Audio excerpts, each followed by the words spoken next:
Hello everyone and welcome back to the next installment of our 9.2 raid guides, proudly presented by Coinbase. This is Crazy Puck from Team Liquid, and today we'll show you how to kill Mythic Rygelon in the Sepulcher of the first ones. As a reminder, all of our Mythic guides are written with the assumption you understand how the fight works on Heroic. As such, this video is focused on the Mythic changes in strategy, and we won't be reviewing how Heroic mechanics work. If you need a refresher on the basic mechanics, check out the Heroic Guide video on our channel. This is a banger of a fight on Mythic. GG's Blizzard, thank you for this. Now, that doesn't mean it's going to be easy though. There's several mechanical changes to this fight for Mythic. First up, when you run over a collapsing Quasar field, which is the puddle for the bombs, and go into the Singularity, the puddle itself becomes an unstable Quasar, which is a new swirly animation. After a few seconds, the swirly explodes, dealing heavy damage to anybody hit. Fortunately, this will only deal damage to players inside the Singularity, and they're pretty easy to dodge. Just make sure you don't run to wherever a cosmic core is.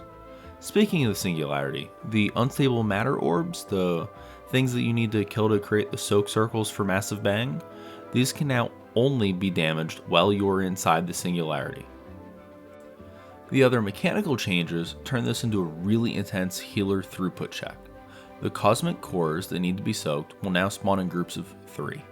Additionally, soaking the cores now also gives a 27-second dot. Soaking the full core gives you 3 stacks of the dot, dealing roughly 10,000 damage every 3 seconds. If you reach 6 stacks of this dot, you die instantly. As a note, you can immune soak the core to prevent the initial soaking damage, but it does not prevent the dot from being applied. On top of this, every 15 seconds while you are not inside the Singularity as a raid, the boss casts Stellar Shroud, dealing raid-wide damage, but also applying roughly 27,000 absorb shield to the entire raid. Lastly, inside the Singularity itself, there are 3 unstable cores that need to be killed by soaking them, instead of 2 on Heroic. Oh, and every 2 seconds during the Singularity phase, someone gets debuffed with Dark Quasar, putting a small circle around them that explodes after 3 seconds. Alright, that's a lot of new stuff for Mythic, so let's get into how to deal with all of it. First and foremost, we recommend a comp of 2 tanks, 5 healers, and 13 DPS. Pop Bloodlust on pull. This is a short fight with a Hardened Rage timer at 7 minutes and 11 seconds, and is extremely intense the entire duration of the encounter. Any mistake will basically wipe you, so you want to pre-plan as much as you can, primarily the Dark Eclipse bombs and the Cosmic Cores. During each upstairs phase, you will get 3 sets of bombs. Each set has 4 total bombs, 2 that'll be on melee players and 2 that'll be on ranged players. You'll also get a total of 2 sets of 6 Quasars. So, you'll get a grand total of 12 bombs per upstairs phase, and a total of 12 Quasars, meaning 12 puddles to drop bombs into. Nobody other than the bomb players can touch a puddle, ever, or you wipe. To deal with the bombs, for starters, we recommend using our weak aura developed by Relo, which will be linked in the video description below. When bombs go out, it'll tell you which puddle is yours, left, right, back left, or back right. Just follow the weak aura, it'll prevent you from stealing other people's puddles. Make sure you're watching where the Quasars are, so as soon as they die, you're already close to that puddle. As for managing the collapsing Quasars, there's a lot of nuance in handling them correctly, so we're going to go through this piece by piece. Remember, you'll get 2 sets of Quasars and 3 sets of bombs each upstairs phase, so you'll want to repeat this same process each time you're in an upstairs phase. For the first set of Quasars, you should kill the 2 closest to the boss ASAP, and use Typhoons to push the middle 2 Quasars towards the boss as well. Pre-assign a boomkin for each side. Kill all 4 relatively close to the boss, and have the players with bombs go to the holes the weak aura tells them to. Have a Warlock toss a Curse of Exhaustion on each of the rear 2 Quasars. When the second set of bombs comes out, kill the 2 remaining Quasars from set 1. The ranged bomb players should use these holes to clear. The second set of Quasars spawn about 5 seconds after the second set of bombs goes out. As soon as set 2 of Quasars spawns, kill the front 2, and the remaining melee bombs use those puddles to clear. From that point, it's about 15 seconds until the third set of bombs spawns, meaning you need to wait before killing any of the remaining 4 Quasars. To help with this, you'll want Warlocks to again toss Curse of Exhaustion on the 2 furthest from the boss. For the 2 middle Quasars, you'll want to use knockbacks, preferably Typhoon, to just push them away from the boss towards the back. Hold off on killing all of these until about 3 seconds before the bombs spawn, and then everybody needs to swap and blow them up quickly. Here, again, just follow the weak aura for bomb assignments and get the puddles cleared. As a note here, you'll want to make some minor adjustments to the weak aura from Reload to prevent some weirdness. You'll be using Typhoon a couple of times for the Quasars, and you're going to be assigning each Boomkin a specific side. If a Boomkin is supposed to be on, say, the right hand side for Typhoon, and they get a bomb that's supposed to go to the left, well, it's really easy for people to get confused and mess up with that. Fortunately, the Reload weak aura we mentioned has functionalities explicitly to prevent this. Your raid leader will need to go into the Actions section of the weak aura. At the top of the custom code, you'll see 2 names, Baboombabam and Goop D4. Replace these with your own Boomkin's names for the left and right, and the weak aura will always assign those players to the correct sides. After clearing the bomb using one of the puddles, you'll want to turn and hit the unstable matter that you'll be using for the upcoming Big Bang. These have a lot more health on Mythic than they do on Heroic, so DPS need to ensure they're actually hitting the matter as much as possible when they're able to. Get it to around 10% health before the last set of bomb players, and then the last set of players just kill it.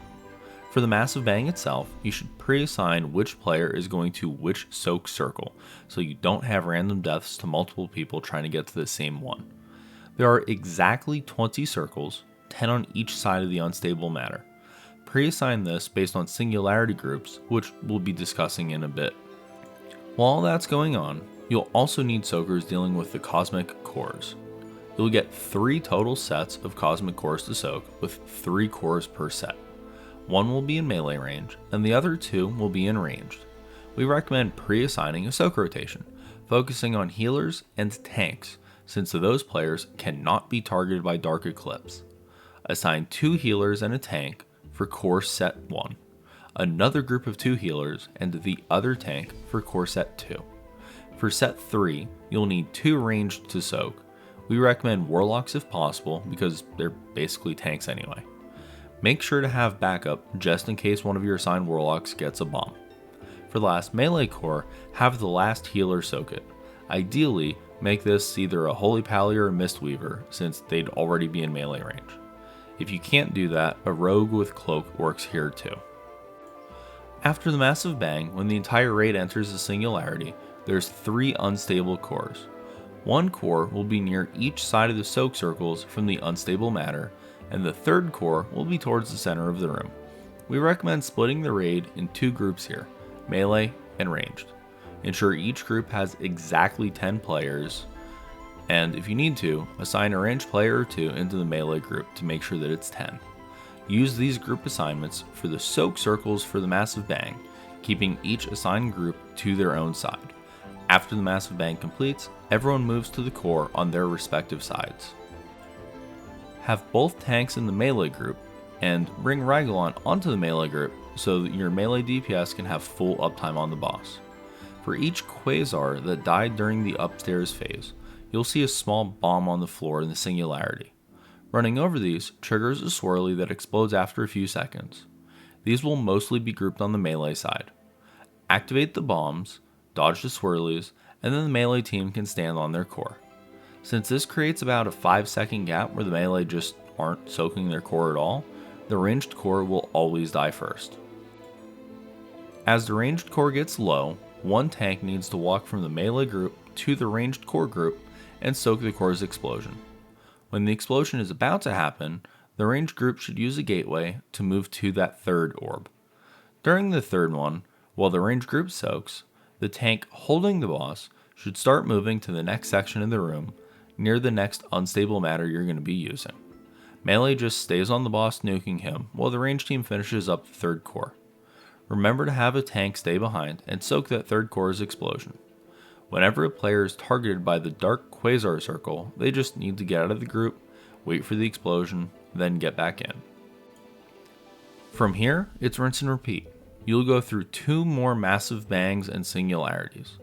The Hardened Rage on this fight is the 4th and final massive bang cast. You must kill the boss before that finishes at 7 minutes 11 seconds. After each singularity ends, the soak circles leave behind puddles of death, and you can't run into those old puddles. Rotate the raid around the room to be close to whichever unstable matter is being used next. After the 3rd massive bang, you're restricted to a smaller area in the middle of the room. It does get tight here, so be careful with your cosmic core soaking and make sure not to stand in someone's circle. Continue handling the cores as we talked about earlier with your assignments.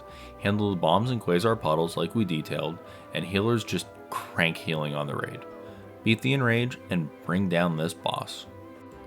If you enjoyed this guide, remember to like it and make sure you're subscribed to the channel to catch all of our previews, guides, kill videos, and more.